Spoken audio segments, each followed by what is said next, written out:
Panji Saputra, biasa dipanggil Panji. Saya dari Prodi Teknik Otomotif semester 1 Pagi. Nah, di sini di video kali ini saya akan mencoba untuk terapkan gimana sih cara membongkar dan memasang throttle body dan sistem pembakaran yang ada, dan juga saya akan menganalisa bagaimana tekanan yang terjadi oleh fuel pump dan juga injektor, dan juga saya akan menjelaskan sedikit terkait fungsi-fungsi dari sensor pada sistem injeksi. Nah, itu saja. Selanjutnya stay tune terus ya. Bye bye. Selanjutnya di sini saya akan menjelaskan terkait komponen apa saja sih yang digunakan dalam observasi sistem EV. Nah, yang pertama yang perlu kalian siapkan itu adalah kunci T. Nah, di sini saya menggunakan kunci T12 dan kunci T10. Nah, yang kedua adalah obeng plus. Di sini saya gunakan untuk membongkar bodi pada kendaraan dan juga hubungan antara filter udara dan juga throttle body. Saya menggunakan kunci atau obeng plus. Nah, selanjutnya di sini saya menggunakan kunci kombinasi ya, atau biasa disebut dalam perbengkelan itu kunci pass ring. Nah, itu. Nah, yang selanjutnya di sini saya menggunakan karburator cleaner untuk membersihkan throttle body. Dan yang terakhir yang perlu kalian siapkan juga itu adalah kompresor. Nah, kompresor ini untuk membersihkan throttle body juga setelah digunakannya karburator cleaner. Nah, setelah tadi kita sudah membahas terkait alat-alat yang nantinya kita gunakan pada saat observasi sistem EV, alangkah baiknya di sini saya akan menjelaskan sedikit tentang apa sih itu sistem EV. Nah, sistem EV adalah kepanjangan atau kependekan dari engine fuel injection ya. Nah, engine fuel injection adalah sebuah teknologi yang digunakan untuk proses pembakarannya. Nah, sistem EV ini digunakan agar memaksimalkan atau daya pembakaran pada motor ya, ataupun mobil. Nah, kenapa digunakan sistem EV? Banyak alasannya dibandingkan karburator. Nah, pada zaman-zaman sekarang ini pasti menggunakan sistem EV, tidak menggunakan karburator lagi, karena selain sistem EV ini yang efektif dalam penggunaannya dan juga efisien dalam pembakarannya. Dari sini saya akan menjelaskan keuntungan dari penggunaan sistem EV. Yang pertama nih, yang paling umum sekali, yaitu sistem EV ini hemat bahan bakar. Kenapa? Karena bahan bakar yang telah dikompresikan ke dalam suatu silinder, sisa dari bahan bakar tersebut itu akan disalurkan kembali ke tangki. Gitu. Jadi sangat efisien sekali jika kita menggunakan sistem EV. Sedangkan karburator tidak. Gitu. Itu salah satu contoh perbedaan dari sistem EV dan juga karburator. Gitu. Selanjutnya saya langsung ke proses pengerjaannya. Di sini meja ini adalah Vario 125. Di sini juga saya nantinya akan mengobservasi lebih lanjut terkait sistem EV yang ada pada motor Vario 125 yang lebih terkhusus itu sih mengenai sistem EV ya. Nanti kita bahas tuntas di dalam video ini. Jadi stay tune terus ya. Nah, sebelum kita ke proses pengerjaan, nah kita harus bongkar terlebih dahulu bodinya. Nah, jadi untuk membongkar bodi ini, yang seperti tadi saya jelaskan di awal, biasanya kita memerlukan kunci T 10 dan juga 12 dan juga obeng plus ya. Nah, jadi di sini, di sini kita akan melepas baut 12 yang ada di jok ya. Nah, kebetulan di sini saya sudah melepasnya.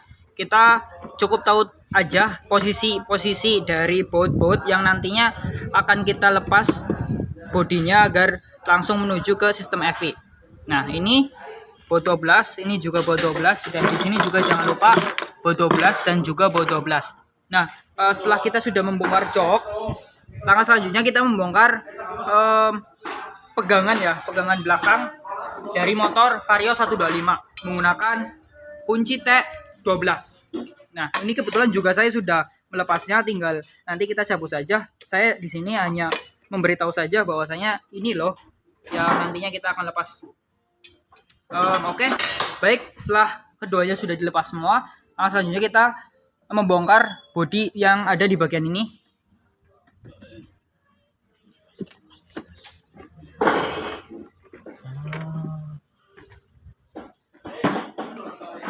Nah, yang ada di bagian ini menggunakan obeng plus ya.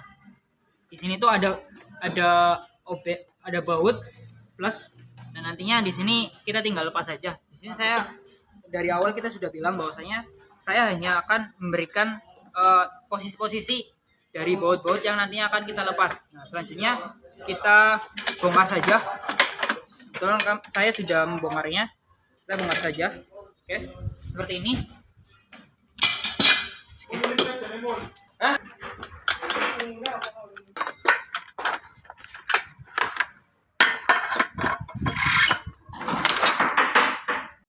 Sebelum kita melakukan pembongkaran dan juga pembersihan terhadap throttle body, saya akan jelaskan terkait cara kerja dari sistem EV pada motor Vario 125. Nah, jadi bahan bakar itu dipompa dari fuel pump. Nah, fuel pump ini salah satu komponennya itu ada pompa ya di dalamnya, dan juga ada filter. Nah, jadi dari bahan bakar dipompa dan disaring terlebih dahulu, dan setelah kita disaring, dipompalah bahan bakar tersebut dan keluar melalui ini selang penyalur bahan bakar ya. Nah, ini bisa dilihat sendiri. Nah, setelah bahan bakar itu dipompa dan disalurkan ke selang ini, maka selang ini akan mengarahkan ke injeksi. Ini adalah injeksi. Nah, pada injeksi inilah dikabutkan di dalam silinder. Nah, perlu kalian tahu bahwasanya tekanan pompa bahan bakar ini adalah 294 kPa. Nah, kalau misalkan di PSI kan yaitu 43 PSI. Nah, itu. Nah, di sini juga ada sensor IACV dan juga sensor TPS. Keduanya saling berkaitan karena kurang lebih fungsinya sama. Nah, jadi untuk fungsi dari sensor IACV ini adalah berfungsi untuk mengatur udara yang masuk ke dalam silinder pada posisi idle, langsam ataupun menyala. Jadi kalau misalkan di karburator itu biasanya disebut cuk ya. Nah, tapi kalau di sistem EV ini penyebutannya biasanya IACV. Nah, jadi ini juga berfungsi untuk agar mudah menyala saat motor dingin gitu. Ini adalah fungsi dari IACV. Nah, selanjutnya di sini di bawah IACV itu terdapat sensor TPS atau throttle position sensor ya. Nah, berfungsi untuk mengatur sudut bukaan katup yang ada pada throttle ini. Nah, gitu. Itu adalah fungsi dari kedua sensor tersebut. Nah, ini juga ada komponen kabel gas ya. Nah, kabel gas tentunya kalian tahu bahwasanya fungsi dari kabel gas ini adalah saat gas ini ditarik, maka kabel gas ini akan menarik throttle ini dan akan membuka katup throttle yang ada di dalamnya. Seperti ini. Nah, itu adalah penjelasan sedikit mengenai cara kerja dari sistem EV ini ya. Tadi kita sudah membahas terkait cara kerja dari sistem EV tersebut. Nah, di sini saya akan membuktikan apakah tekanan bahan bakar ini masih dalam kondisi standar atau tidak. Oke, kita langsung pasang saja. Kita lepas ini terlebih dahulu dengan cara ditekan. Nah, selanjutnya ditarik.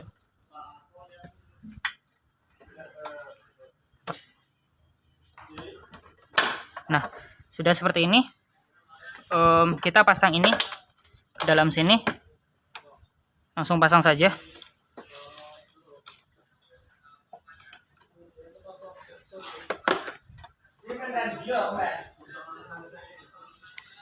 Oke, seperti ini. Nah, setelah sudah dipasang, ini dipasang di sini. Oke, ini adalah tampilan saat kita mau mengecek tekanan bahan bakar. Oke, kita hidupkan motor. Nah, bisa dilihat.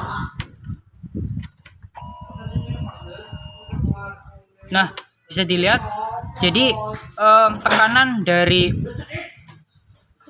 fuel pump ini adalah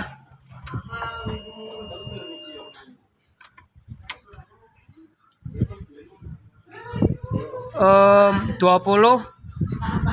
PSI, yang artinya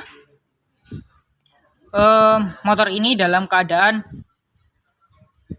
tidak standar, karena standar dari tekanan injeksi itu adalah 42 PSI gitu. Oke, itu adalah sedikit penjelasan mengenai gimana sih cara pengukuran ataupun cara mengecek tekanan bahan bakar. Baik, tadi sudah sedikit tahu mengenai gimana sih cara mengecek tekanan bahan bakar menggunakan alat tekanan bahan bakar. Oke, selanjutnya di sini saya akan jelaskan terkait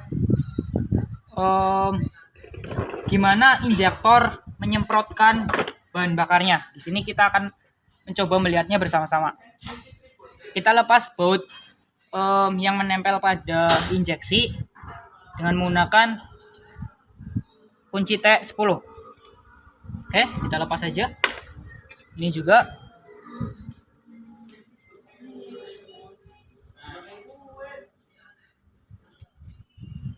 Oke, sudah dilepas semua. Nah, ini tampilannya. Nah, di sini saya akan memperlihatkan injektor tersebut bekerja. Kita nyalakan motor. Nah, selanjutnya kita starter. Nah, seperti itu.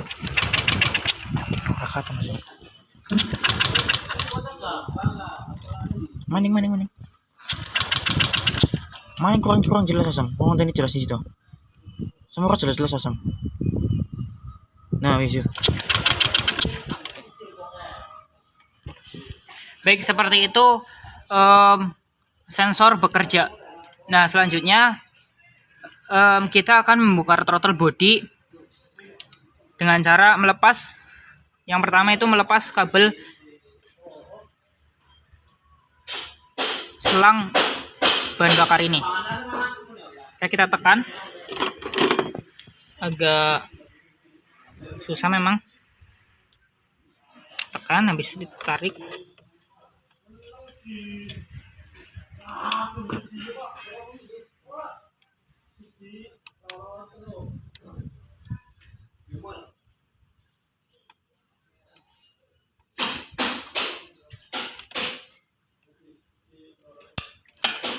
Oke, seperti itu.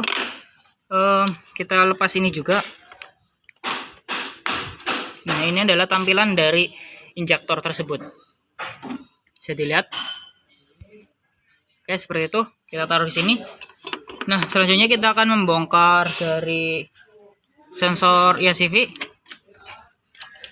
dan juga sensor TPS. Seperti itu. Oke, di sini kita akan membongkar throttle body. Nah, sebelum kita membongkar throttle body, kita bongkar terlebih dahulu ini kabel gasnya.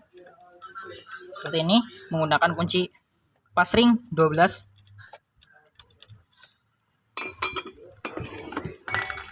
Nah, seperti ini, kita tarik saja. Habis itu kita bongkar sebelah sini. Nah, kalau sudah dibongkar, selanjutnya kita akan membongkar throttle bodinya. Sebelum kita perlu diingat semuanya bahwasanya udara yang dihasilkan dan menuju ke silinder atau ruang pembakaran itu disaring terlebih dahulu ya. Nah, tempat saringannya itu ada di sini. Bisa dilihat di dalam cover ini. Di dalam cover ini terdapat saringan udara. Nah, setelah sudah disaring, maka udara tersebut akan masuk ke dalam throttle body, dan di throttle body inilah yang nantinya akan diatur oleh TPS, throttle position sensor, dan juga IACV yang seperti tadi kita jelaskan mengenai fungsi dari sensor keduanya. Nah, seperti itu kurang lebih. Nah, kita sudah lepas, kebetulan tadi kita langsung lepas saja di bagian sini.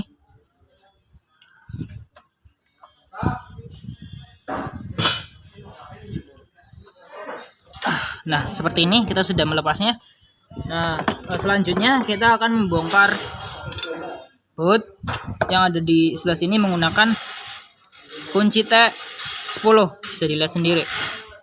Oke, seperti ini.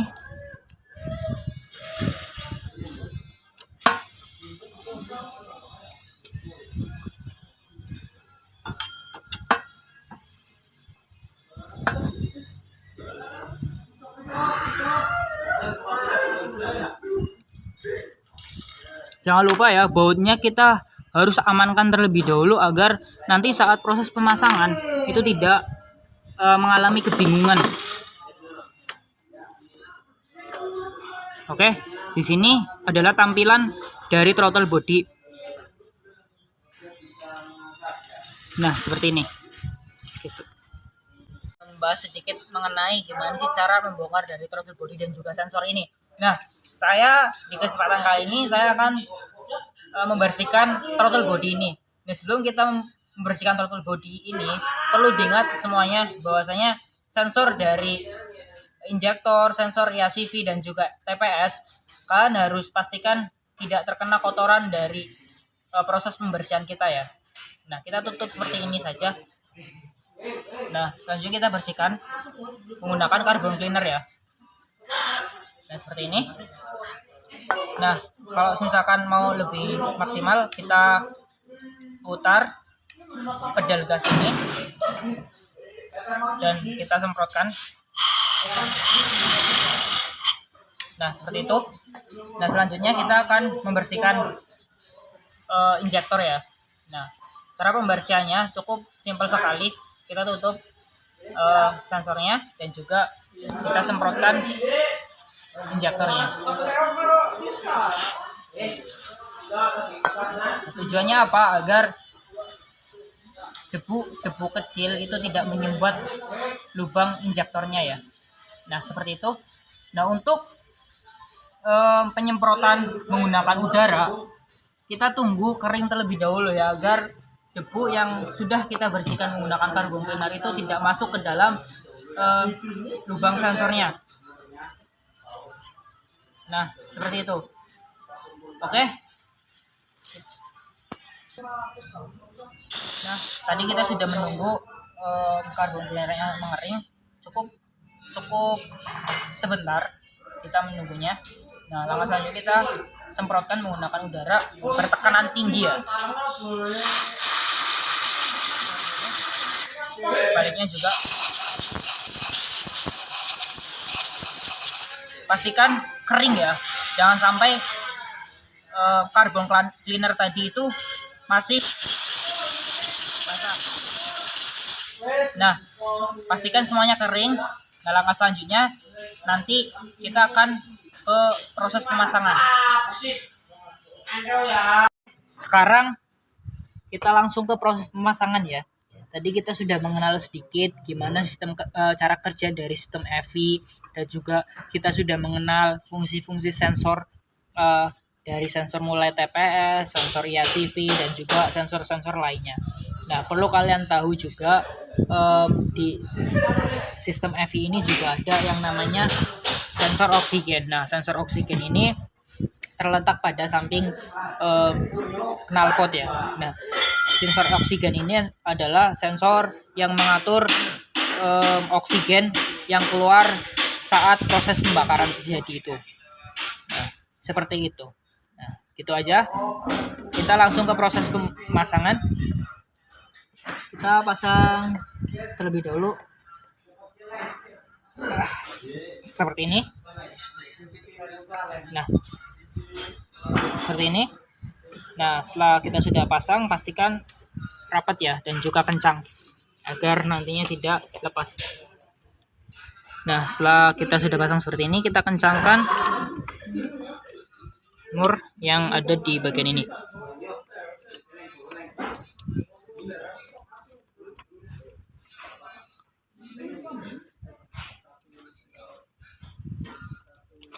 Oke, baik.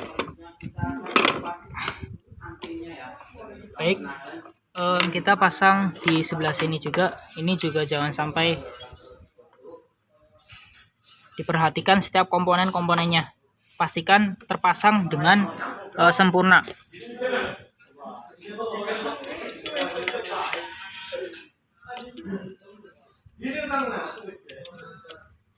Seperti ini.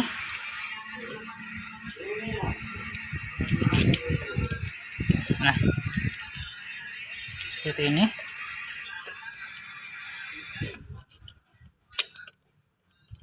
Oke. Gitu. Nunggu tuh. Semut.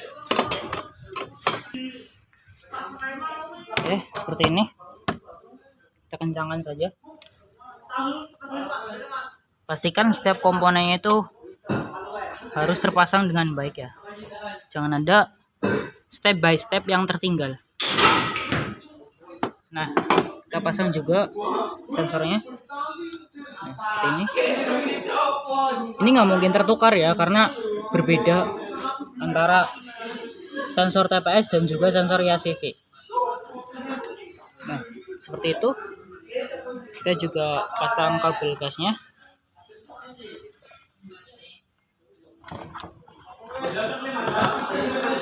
Kita pasang terlebih dahulu di bagian sini.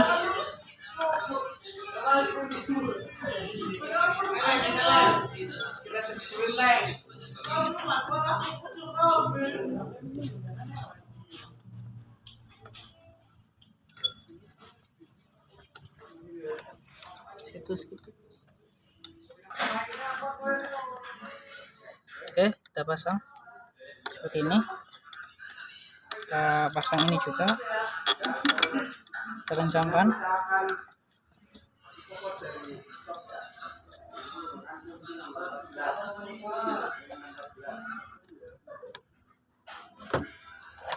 Nah, setelah sudah pasang throttle body ini, pastikan step by step itu terpasang dengan baik dan rapi ya. Nah, kita pasang sensornya dengan cara ditekan seperti ini. Nah, kalau sudah ditekan, kita pasang bautnya.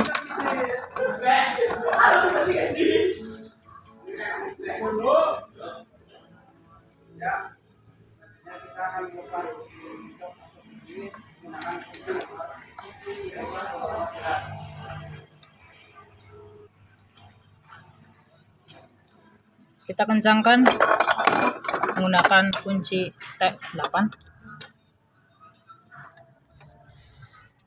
Kalau misalkan kalian memperhatikan step by step pas pemasangan, kalian juga pasti dan harus bisa memasang kembali. Jangan ada kata, wah saya cuman bisa membongkar doang, tidak bisa memasang. Wah, itu bisa dibilang parah sih. Nah, ini juga dipasang. Nah, seperti ini. Nah, itu adalah proses pemasangan dari throttle body dan juga sensor injektor ya. Ya.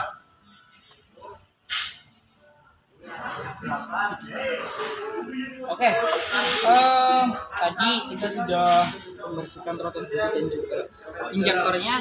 Langkah selanjutnya kita akan ke pengujian ya, apakah throttle body dan juga injektornya berjalan dengan baik. Nah,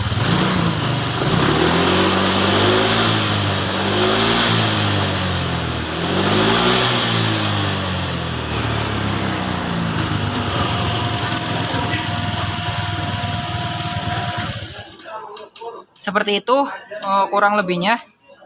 Jadi alhamdulillah dari proses pembersihan kita tidak ada kendala sama sekali, dan juga hasil dari pembersihan kita mengalami hasil yang memuaskan ya. Yang seperti kalian lihat tadi bahwa motor Vario 125 semakin bagus suaranya dan juga tidak ngepos.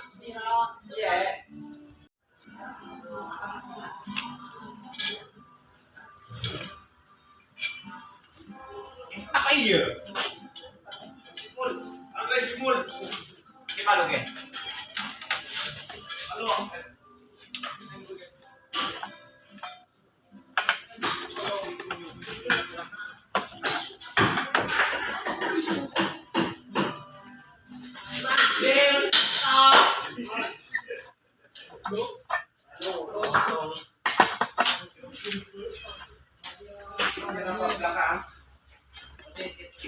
Apa? Ini barang ini siapa?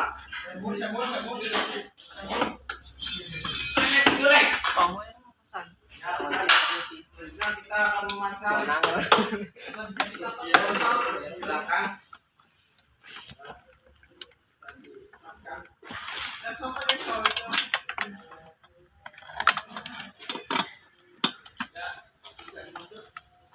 Kita akan memasang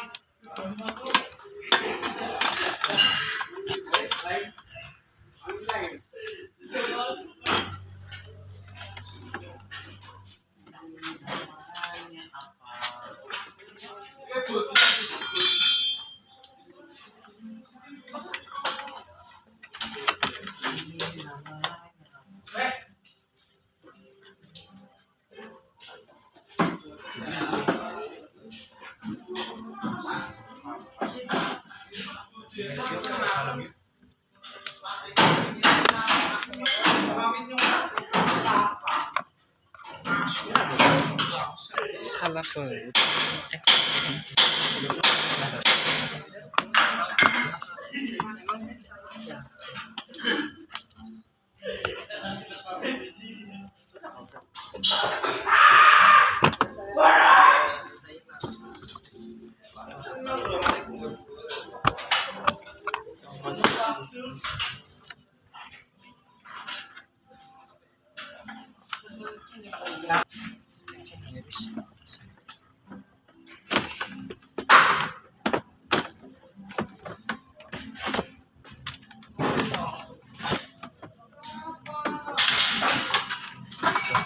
pakai phone.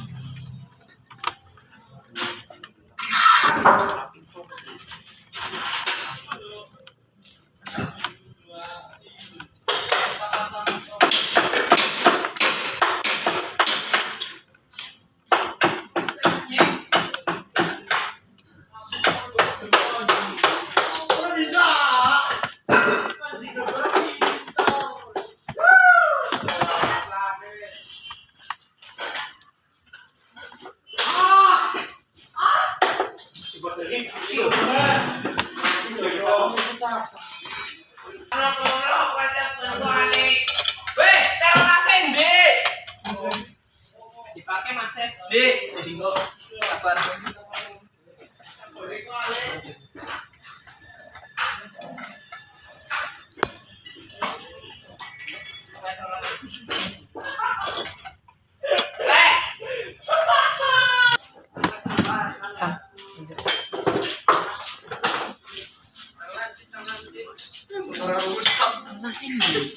Saudara rusak. Isi urutan Najib apa?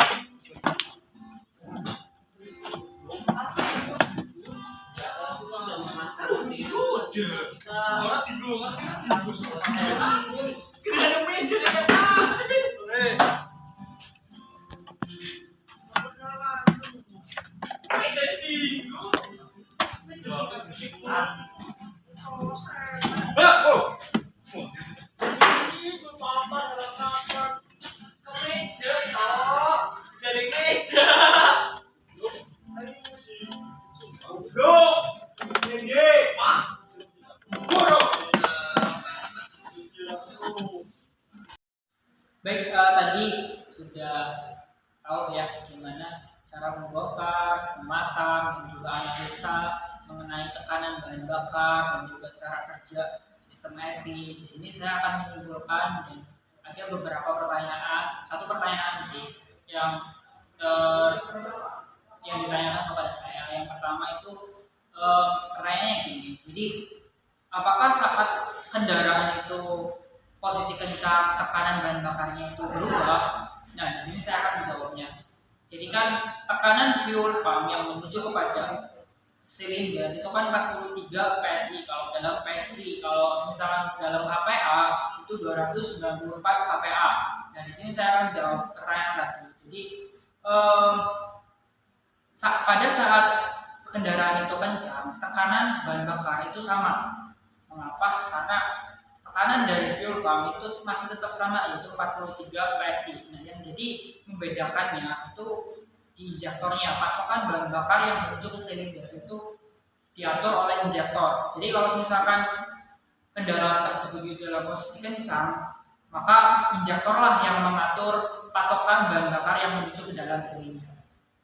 Itu sedikit mengenai pertanyaan tadi, jawaban pertanyaan tadi. Nah, dan juga saya simpulkan bahwasanya motor Vario 125 pada proses observasi tadi mengalami dalam semua komponen yang kami tadi cek mengalami standar yang, jadi komponen yang kami analisa yang masih di bawah standar, yang kurang dari standar itu pada tekanan bahan bakar. Nah, pada tekanan bahan bakar tadi kami cek itu masih di bawah 43 PSI ya. Nah, jadi gitu simpulannya pada video kali ini. Jadi itu saja video kali ini, kurang lebihnya mohon maaf. Saya akhiri. Wassalamualaikum warahmatullahi wabarakatuh.